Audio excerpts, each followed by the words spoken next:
are very subjective questions and I have no reply for this. আপনি এই ক্যাবিনেটের একজন সিনিয়র উপদেষ্টা। Yes, I am.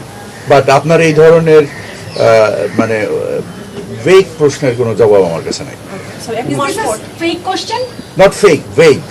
আপনারা ক্যাবিনেটের মাধ্যমেই সংবাদ সম্মেলনের মাধ্যমে জানতে পারবেন যে পরিবর্তনগুলো, যে উদারীকরণের প্রচেষ্টা আমরা করছি, সহজীকরণের জন্য যে প্রচেষ্টা করছি, আমাদের ট্রানজ্যাকশন ইনস্ট্রুমেন্ট থেকে শুরু করে আমাদের কনফর্মিটি অ্যাসেসমেন্ট, আমাদের যে রেগুলেটরি রিকোয়ারমেন্টসগুলো আছে সেগুলোকে আমরা আরও সহজীকরণ কীভাবে করতে পারি, বাণিজ্য উপযোগী, বাংলাদেশ ব্যাংক সকল অংশীজন সহ আমরা এখানে বসে আলোচনায় বসেছিলাম।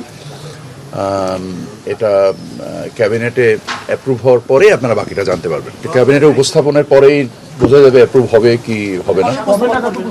আমরা খুবই শীঘ্রই চেষ্টা করছি আর কি, আগামী ক্যাবিনেটেও চেষ্টা করছি, না পারলে তার পরে ক্যাবিনেট ইনশাল্লাহ।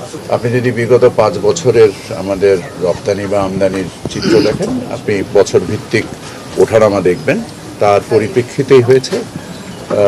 আমাদের প্রয়োজন, আমাদের আমদানি প্রয়োজন, আমাদের অর্থনৈতিক সক্ষমতা, আমাদের রপ্তানির উদ্দেশ্যে আমদানি, সকল কিছু মিলিয়েই আমাদের এই পরিমাণগত যে পরিবর্তনগুলো হয়।